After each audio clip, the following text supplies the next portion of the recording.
messianique Beth-Ariel. Commençons par parler de lundi soir. Ils ont donné 7 au complet. Prions pour ces gens-là qui vont chaque semaine offrir des Bibles au porte-à-porte.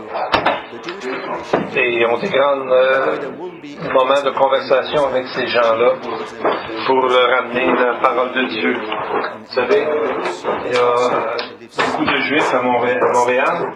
Et il y aura une classe sur l'évangélisation envers les Juifs bientôt. Va commencer environ mi-décembre. Et nous avons préparé aussi un message en yiddish et en hébreu pour évangéliser. Le yiddish, ça vient de certains Juifs d'Europe qu'on appelle les Ashkénazes et qui leur origine vient du 9e siècle, mélangé avec l'allemand, l'hébreu et l'araméen, qui a donné cet alphabet qui est basé sur l'alphabet hébreu qu'on appelle le yiddish. Et Sharon et Connie ont passé des heures et des heures à monter ça ensemble. Et c'est un grand message et on prie que ça touche beaucoup de gens. Les deux voix, et Yiddish, Sharon en Yiddish et M. Moti, qui vient du ministère, un pour Israël, en Israël. Et on en a ici des copies en anglais et on en a aussi en Yiddish. C'est pour la prochaine fête qui va arriver, c'est le Yom Teruah ou la fête des trompettes. Alors, si vous voulez ces pamphlets, venez les chercher. La semaine prochaine commence certaines fêtes d'Israël, la fête des trompettes, Yom Teruah, ensuite le Yom Kippour, le jour du pardon, et le Sukkot, qui est la fête des tentes ou des tabernacles. Pourquoi on fait ça? Bien, on voit à travers chacune de ces fêtes une facette de notre Dieu et de notre Sauveur et de la chronologie aussi des événements. Et aussi, on voudrait souligner nos enseignants à Beth-Ariel. Par exemple, Angus, peut-être vous levez debout.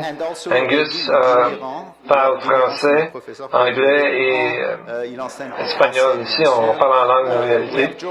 Et il y a Guy Miron aussi, s'il peut se lever. Et lui, il enseigne en français. On a George aussi, anglais et grec. Pas encore grec, mais ça s'en vient. Yuri en espagnol. Et on a Timothée aussi à la fin au fond, qui enseigne en français. Donc, je voulais vous les présenter. Si vous avez des plaintes, venez pas m'en parler, mais on vous invite à aller les voir. Les dernières semaines, les nouvelles sont vraiment spéciales. Le mois prochain, la Russie planifie de faire un essai de guerre dans la région avec 300 000 personnes et 1000 avions et des choses qui vont justement dans l'air. Pourquoi ils disent ça? C'est quelqu'un du Kremlin qui dit que il y a beaucoup de gens qui sont pas gentils et agressifs envers nous, la Russie. Et qui va se joindre à eux? La Chine. La Chine veut conjointement avec eux faire ces exercices militaires et ils disent que dans le fond ça va nous aider à voir comment on peut travailler ensemble sur ces terrains-là. Ça vous donne une idée où est-ce qu'est rendue notre planète. Guerre, rumeurs de guerre, Jésus a dit, seront fréquents et nous voyons que c'est vraiment notre quotidien aujourd'hui avec toutes ces affaires qui se promènent présentement dans nos nouvelles.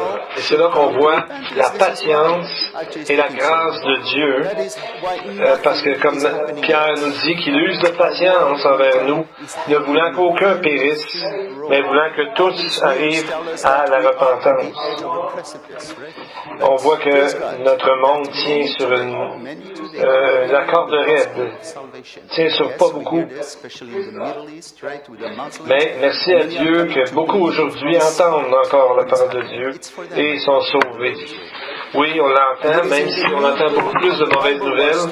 Il y a beaucoup de gens qui se convertissent dans le Moyen-Orient, dans le Proche-Orient et dans l'Europe tout entière aussi. Il y a beaucoup de conversions.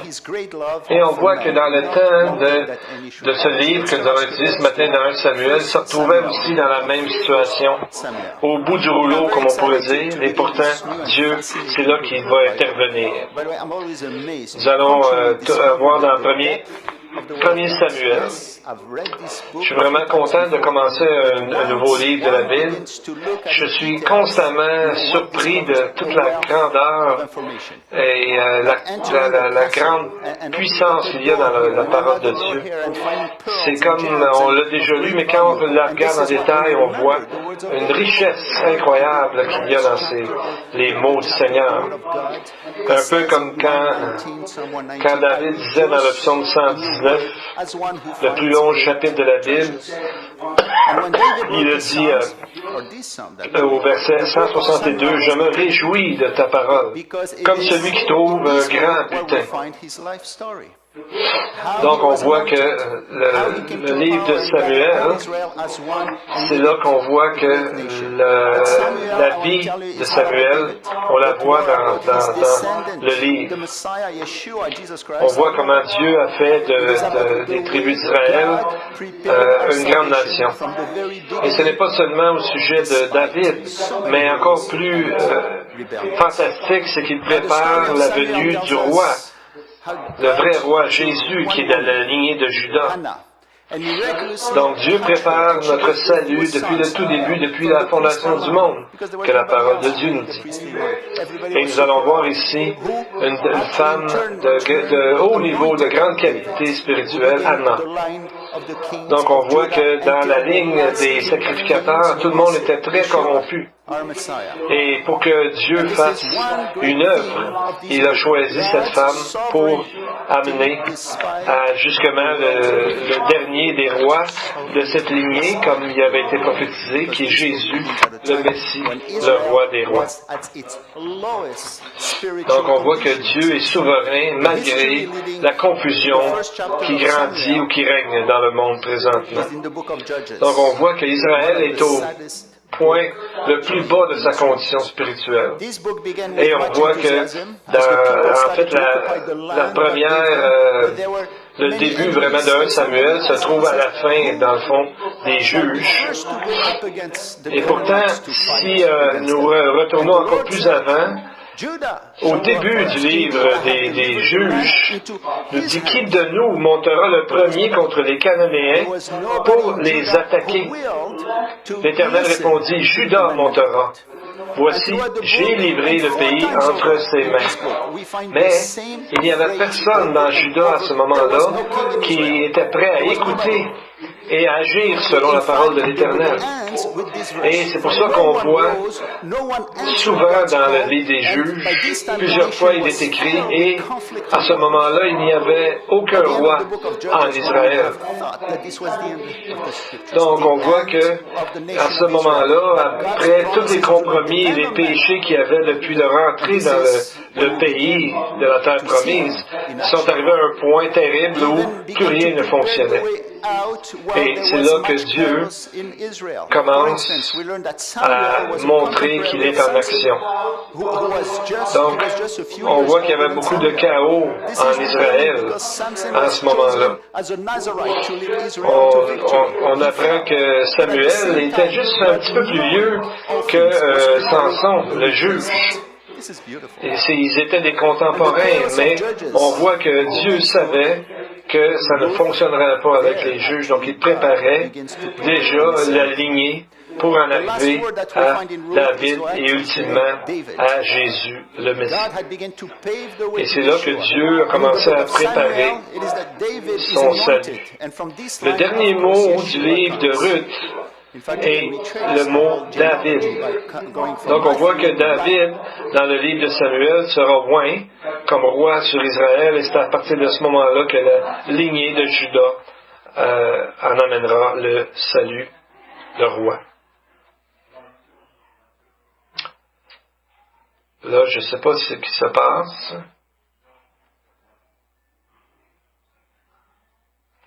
Je n'entends plus rien de ce que Jacques dit. Si quelqu'un peut aller voir ce que... Oui, là j'entends Jacques qui revient. Oui, 1, 2, bon.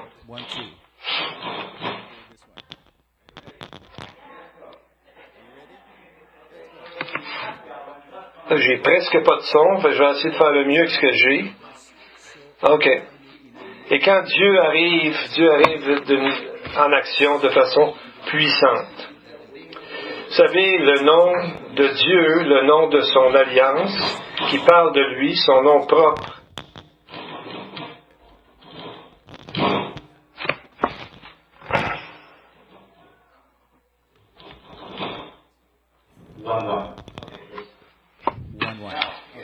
Encore.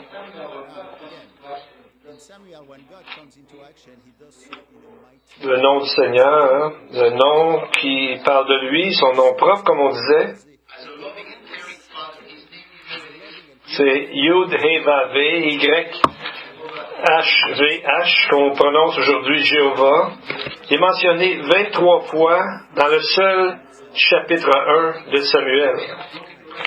Et c'est presque, il a presque brisé un record, parce que il y a seulement le chapitre le plus long de la Bible, le psaume 119, qui le mentionne Yud He Vav He 24 fois, seulement une fois de plus. Mais le psaume 119 a 176 versets. Et ici, dans seulement 28 versets, 23 fois le nom de Dieu est mentionné. Et pour la première fois dans les Écritures de l'Ancien Testament, on voit le titre « L'Éternel des armées ». Ça veut dire le Dieu des forces, le Dieu dans sa toute puissance. Ici, c'est la première fois de 261 fois ce nom sera dit, et 10 fois dans les 2 livres de Samuel, nous voyons ce titre de l'Éternel des armées. Donc on voit que Dieu nous sauve aussi parce qu'il préparait le chemin du salut à travers Jésus. Donc on va aller voir un peu le contexte du livre. Pourquoi il y a 2 livres de Samuel? Originellement, il y avait seulement un livre de Samuel, mais à cause que la Septante est finalement une traduction vers le grec par 70 rabbins. Avec le grec, ça devenait beaucoup plus long parce qu'en grec, il y a toujours des voyelles, alors qu'en hébreu, il n'y a pas vraiment des voyelles, c'est des petits points en dessous ou en haut des lettres, en haut des consonnes. Donc, ils l'ont divisé en 2 livres. Il ne faut juste pas faire la même erreur qu'un homme qui était allé visiter en Israël et quelqu'un a dit le prophète Samuel est enterré ici. Le touriste voulait montrer qu'il connaissait bien la Bible. Il a dit c'est lequel des 2 Samuel est enregistré ici et est enterré ici. Donc on voit que Samuel n'a pas pu écrire le livre en entier, parce qu'on voit que sa mort est racontée au chapitre 25 du premier livre. Les rabbins croient que ça a été écrit le reste par Nathan et Gad, des prophètes qui étaient, on voit dans la parole de Dieu dans 1 Chronique 29, qui parle des actions du roi David, les premières et les dernières, et qui parle qu'ils ont écrit des choses dans ce livre. Donc on voit que le cœur de l'homme ne change pas. Qu'il y ait des milliers d'années ou très peu d'années, le cœur de l'homme reste le même. Et il arrive avec beaucoup de conflits, de jalousie, de problèmes dans les familles, de chicanes de famille. Et nous allons voir tout ça dans ce livre-là.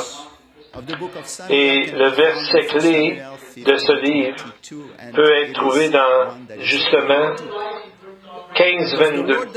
Samuel dit, « L'Éternel trouve-t-il du plaisir dans les holocaustes et les sacrifices, comme dans l'obéissance à la voix de l'Éternel? Voici, l'obéissance vaut mieux que les sacrifices, et l'observation de sa parole vaut mieux que la graisse des béliers. » Donc, on voit ici, c'est comme l'Esprit de Dieu qui nous dit que la religion, sans écouter ce que Dieu dit, c'est vide. Ça ne sert à rien de faire quelque chose extérieurement qu'on n'applique pas, qu'on ne croit pas vraiment intérieurement.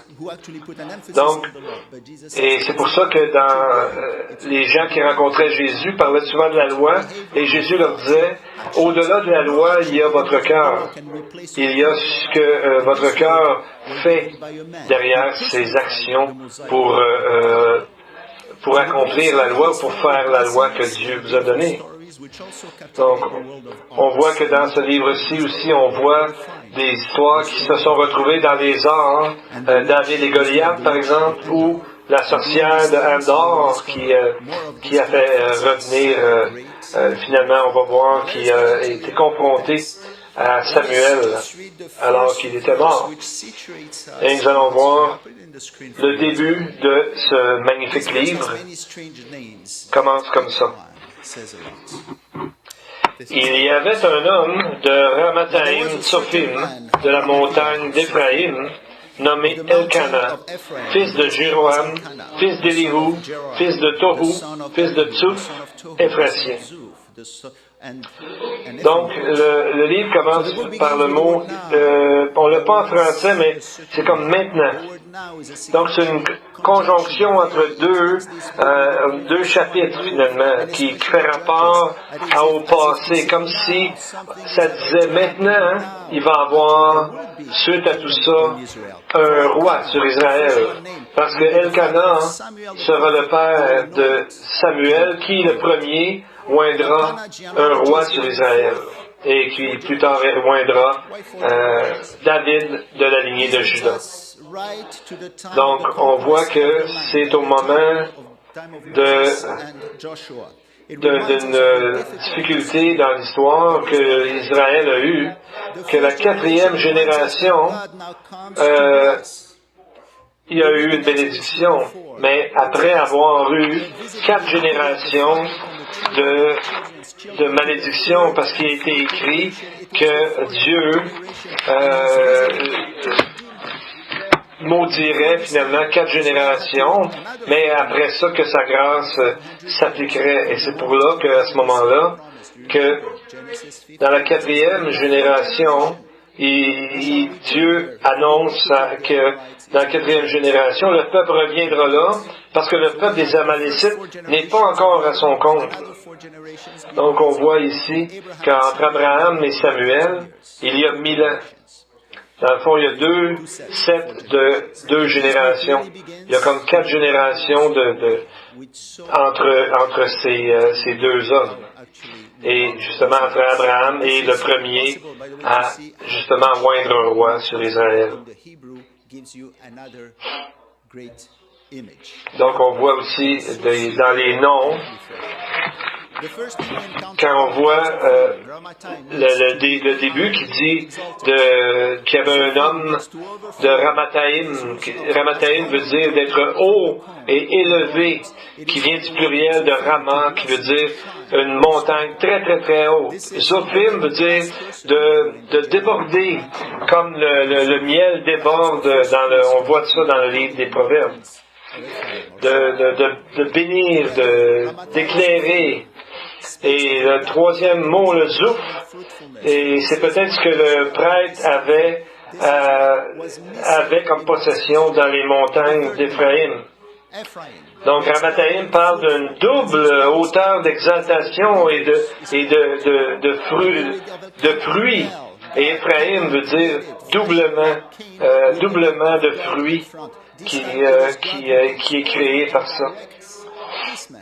Donc, on voit que Elkana, donc El pour Dieu, et Kana comme créé comme façonné, un peu comme Caïn avec le nom de Dieu, quand Dieu a mis un nom dans son front.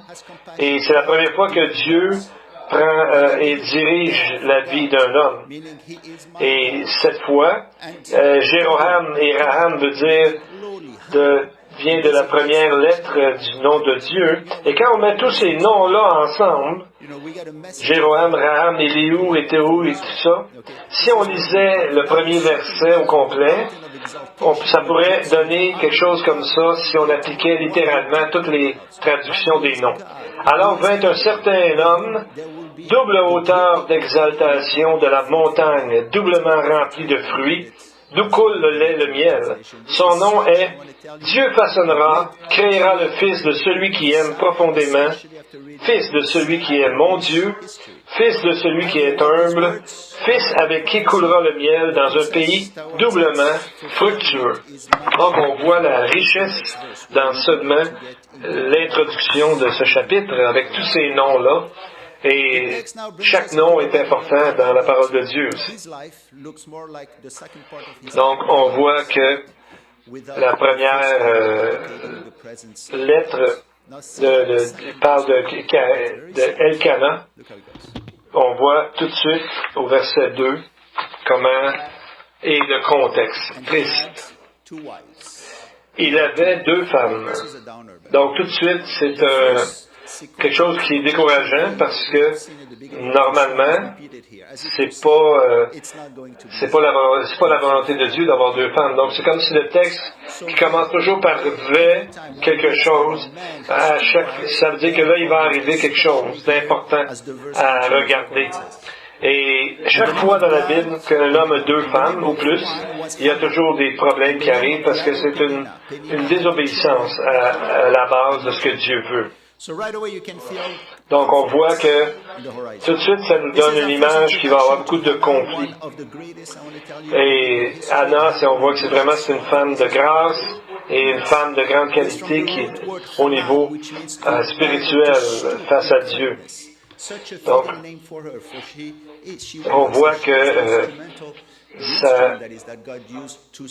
sa rivale, l'autre dame qui s'appelait Pénina, lui prodiguait les mortifications pour la porter à sérité de ce que l'Éternel l'avait rendu stérile. Et donc on voit que l'autre femme n'arrêtait pas de la persécuter à cause qu'elle était stérile. Et là, ça nous donne vraiment le sentiment d'un grand conflit entre les deux.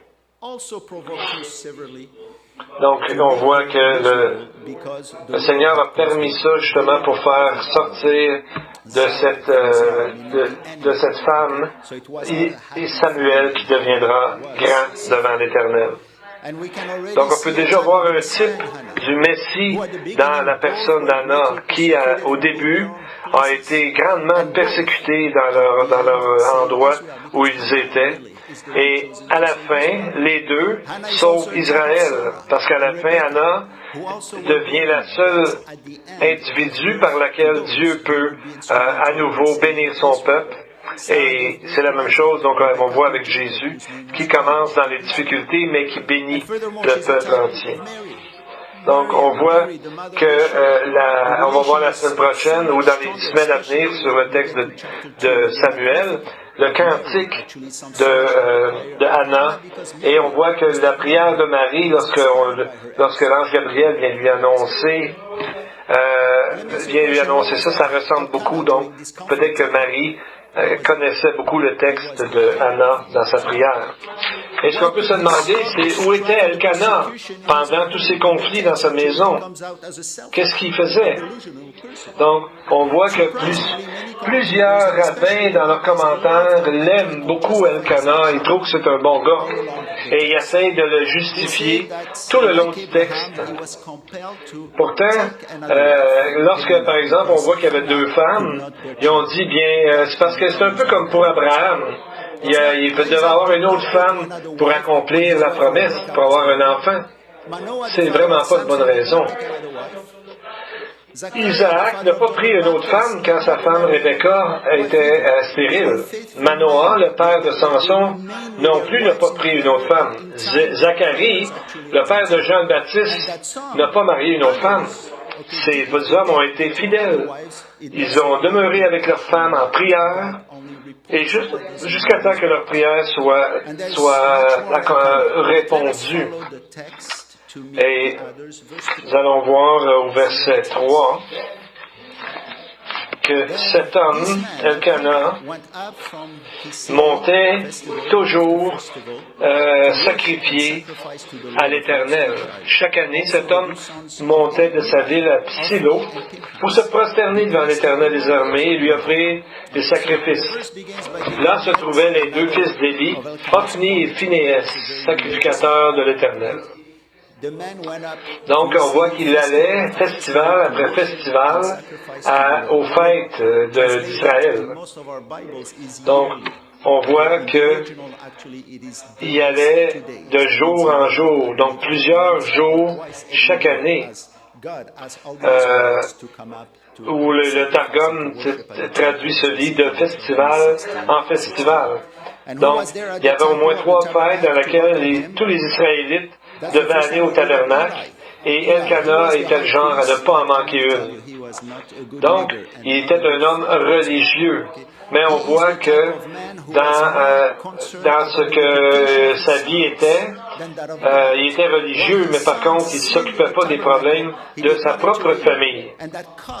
Et on voit qu'il a laissé sa famille se détruire, dans le fond. Et nous allons voir ces deux gars, Hophni et Phinéas. Et on voit que c'était vraiment des gens qui amenaient le péché dans le tabernacle de Dieu. Et pourtant, un peu comme le nom de Pénina et le nom de Hophni et Phinéas, tout le monde a de la difficulté à trouver le sens de leur nom, probablement parce qu'ils ont des noms un peu à connaissance étrangère, donc c'est difficile pour les traducteurs de trouver leur nom exactement.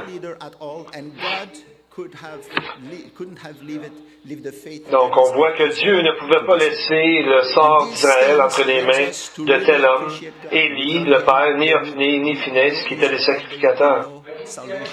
Mais on voit que Dieu est là, il regarde, il surveille, et il est prêt à entrer en action. Et c'est à ce moment-là que Anna entre en action. Et on voit qu'on revient avec Elkanah.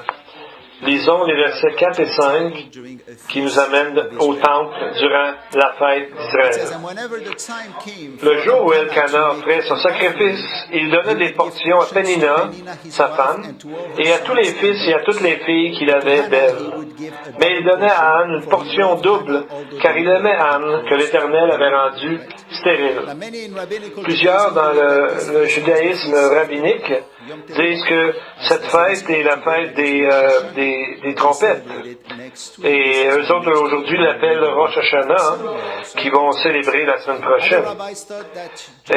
Mais d'autres rabbins croient que c'était durant le temps de Shavuot ou Pentecôte, ou une des 3 fêtes quand Dieu demande à chaque Israélite de venir au temple.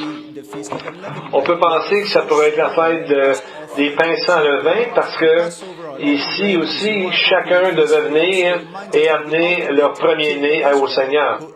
Ce qu'Anna fera, que nous allons voir bientôt dans dans la suite du texte, ou encore la Pâque, ou les pains sans levain, qui sont des fêtes peut-être plus appropriées parce que ça nous rappelle le berger d'Israël, le Jésus, notre Messie. Donc on voit que non seulement Elkanah n'agissait pas pour arrêter le conflit entre les deux femmes, mais on dirait qu'il l'ajoutait au problème. Parce que double portion, c'est pas vraiment du manger ici qu'on peut voir la nourriture. Parce que pourquoi quelqu'un aurait 2 steaks, mettons, à manger? On voit que le mot ici, qui a été traduit double, est en pluriel, Et la portion, c'est singulier. Donc, ça nous porte à nous arrêter, à nous demander c'est quoi qui se passe. Et pourtant, le mot double ici, tout partout ailleurs, est traduit comme colère, ou encore, selon une traduction plus littérale, une face qui brûle, comme le visage brûlant, vous savez, comme quand on est en colère. Donc, on voit que c'est plutôt une double portion de chagrin qui était infligée à Anna à toutes les fois que cette fête arrivait. On voit qu'un jour, la persécution qui arrive au verset 6, et le mari ne fait rien, et ça grandit jusqu'au chapitre, au verset 8, pardon, et qu'Elkana demeurait toujours insensible. Et au verset 9, on voit ici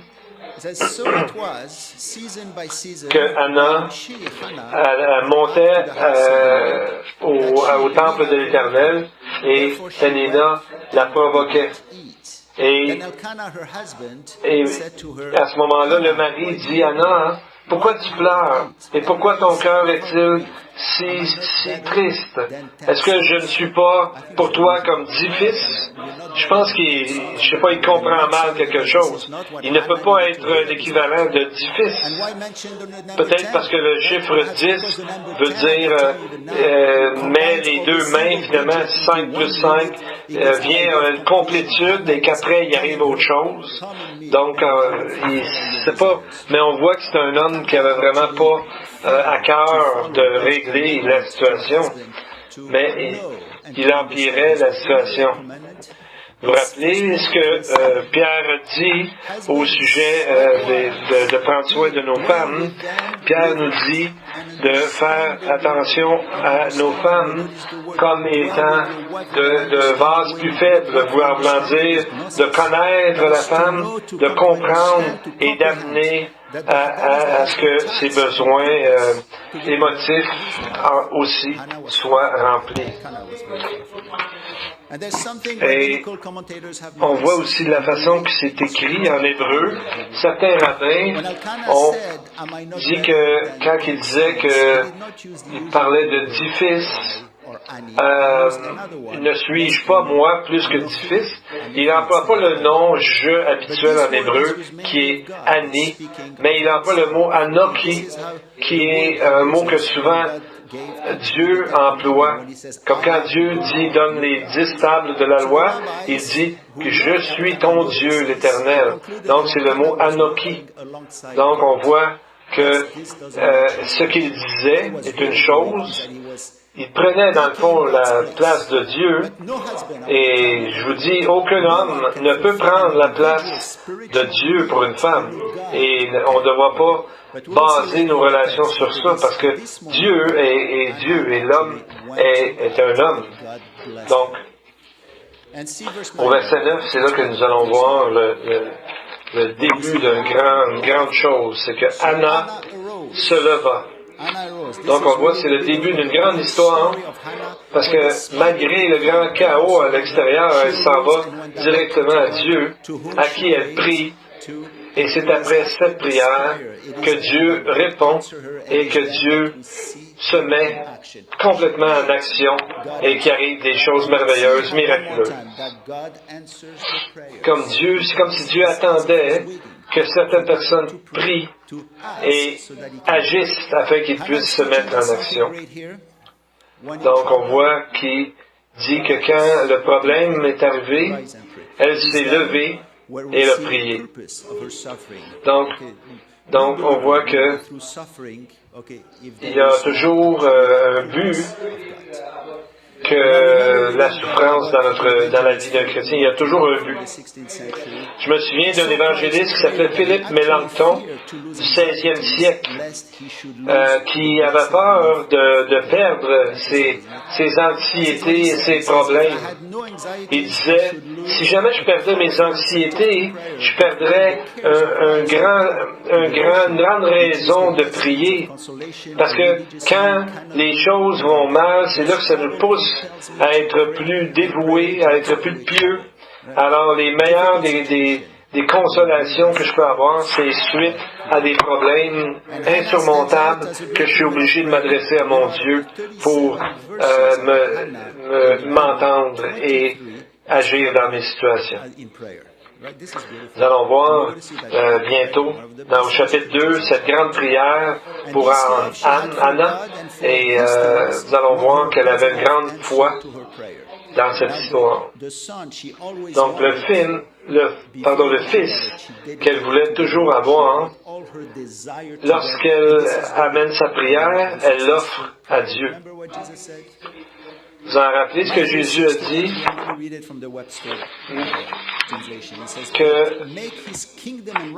Et toutes ces choses vous seront données en plus, vous seront données en addition. Chercher premièrement le royaume et la justice de Dieu, et toutes ces choses vous seront données par-dessus. Donc, on voit maintenant comment ça va arriver, cette magnifique situation que Dieu va agir. Anna se leva, après que l'on eut mangé et bu à Silo. Le sacrificateur Élie était assis sur un siège, près de l'un des poteaux du temple de l'Éternel. L'amertume dans l'âme, elle pria l'Éternel et versa des pleurs. Elle fit un vœu en disant, « Éternel des armées, si tu daignes regarder l'affliction de ta servante, si tu te souviens de moi, et n'oublie pas ta servante, si tu donnes à ta servante un enfant mâle, je le consacrerai à l'Éternel pour tous les jours de sa vie, et le rasoir ne passera pas sur sa tête. » Donc on voit, si on parle d'humilité, c'est qu'elle parle 3 fois d'elle-même en tant que d'une servante de bon niveau. 3 fois. J'ai entendu une fois, on a demandé à un homme de Dieu, quelle est la première marche pour aller au ciel? La première, l'humilité. La deuxième marche, l'humilité. On lui a demandé la troisième marche, l'humilité. Donc on voit ici Anna qui 3 fois parle d'elle d'une façon humble. Mais pourquoi c'était pas son mari qui priait pour avoir un enfant? Habituellement, dans la parole, c'est comme ça que ça se passe. C'est Abraham qui a demandé à Dieu d'avoir un fils pour sa femme Sarah. Isaac, la même chose pour sa femme Rebecca. Et Zacharie qui a demandé à Dieu pour que sa femme Élisabeth ait un enfant. Et ils ont été exaucés. Donc, on voit que son enfant, pas son enfant, mais son mari, on ne sait pas s'il dormait ou en tout cas il était occupé à quelque chose d'autre que d'aider sa femme dans la prière à demander des choses à Dieu. Donc, elle voulait pas un enfant pour que les gens la regardent de façon plus favorable, même son mari ou même son ennemi. Pour elle, ce qu'elle désirait le plus dans son cœur, c'est d'offrir à Dieu le résultat de sa prière. On voit que Anna, c'était une femme de Dieu. C'est une femme qui l'aimait, qui le connaissait et qui savait que c'était un Dieu saint et juste. Elle savait exactement comment prier et devant le temple de l'Éternel, elle voyait bien que les 2 fils d'Élie étaient corrompus. Et elle voyait le père aussi, comment il était un père qui ne s'occupait pas des choses d'Israël. Donc on voit, peut-être qu'elle a entendu parler de Samson aussi, qui, comme on l'a dit tantôt, était le contemporain, et de son problème avec Dalila. Et on voyait que tous les juges en Israël, ça allait mal. Donc pour elle, elle voit que tout va mal alentour d'elle, mais c'est une femme de prière, c'est une femme de Dieu, et spirituellement, une géante de la foi, qu'on pourrait dire. Et voilà, dans le chapitre 2, lorsqu'on voit dans sa prière, qu'on va voir dans le chapitre 2, couvre toute l'histoire d'Israël. Donc on voit que ça ne peut pas juste s'appliquer juste à ses petits bobos à elle, quoi qu'ils fussent grands, ces problèmes qu'elle avait. Donc on voit qu'elle avait à cœur tout son peuple. Dans sa prière, nous allons voir ça au chapitre 2. Mais on va voir le grand contraste entre ces deux individus, Élie et Anna. Elle, pendant qu'elle priait, et on voit que Élie regardait sa bouche pendant qu'elle priait. Donc, elle priait dans son cœur sans parler fort, et Élie pensait qu'elle était ivre. Elle a dit non, Seigneur. Je ne suis pas une femme, je suis une femme qui souffre en son cœur, et je n'ai bu ni vin, ni boisson enivrante, mais je répandais mon âme devant l'Éternel. Ne prends pas ta servante pour une femme pervertie, car c'est l'excès de ma douleur et de mon chagrin qui m'a fait parler jusqu'à présent. Donc, on voit que Élie ne fait pas la différence entre une femme qui prie et une femme qui est saoule. C'est pas une bonne référence tout de suite en partant pour voir la capacité spirituelle de ce sacrificateur en charge d'Israël. Probablement qu'il était assez habitué de voir des gens sourds en train de prier. Et on va voir comment ses fils agissaient aussi. C'était pas beaucoup mieux. Donc, on voit que au verset 16, elle dit de ne pas la prendre pour une femme pervertie. Pervertie voudrait dire ici, en traduction, une fille de Bélial, de Bath-Bélial. Et c'est la même façon que le Saint-Esprit se sert pour décrire les deux fils de Élie en disant qu'ils ne connaissaient point l'Éternel. Et Béli et Bélial et Ben-Bélial, Baal et Nial, ça pourrait être traduit sans aucune valeur. Et, ou encore de sans joug, quelqu'un qui fait ce qu'il veut sans reconnaître la puissance de Dieu. Et un peu comme Paul quand il dit dans 2 Corinthiens 6,15, « Quel accord y a-t-il entre Christ et Bélial? Ou quelle part est le fidèle avec l'infidèle? » Donc, on voit qu'elle dit qu'elle répandait son âme devant l'Éternel. Mais on voit quelque chose de très fort ici au verset 15. Elle dit, « Non, mon Seigneur. » Donc on voit que c'est comme si elle fait un reproche au chef sacrificateur. Et justement, parce qu'elle voyait trop de choses illégales et spirituellement pas correctes. Donc, on voit que même si Élie, et on voit au verset 9 qu'il était assis sur la chaise, en hébreu, hakissé, c'est la chaise où un juge s'assoit pour juger. Donc, on voit que Dieu fait que Élie, qui était assis sur le siège du jugement, est jugé lui-même par une femme de Dieu. Dieu a vraiment un sens de l'humour lorsqu'on regarde comme ça. Et de grande grâce. On va voir la semaine prochaine, et Élie lui dit que l'Éternel, le Dieu d'Israël, exauce la prière que tu lui as adressée. Et c'est ce que nous allons voir la semaine prochaine, les conséquences de tout ça. Qu'est-ce que nous avons appris jusqu'à maintenant? C'est que la nation d'Israël était au bout de la corde. Était presque à la fin de son histoire, tout allait mal dans le livre des juges.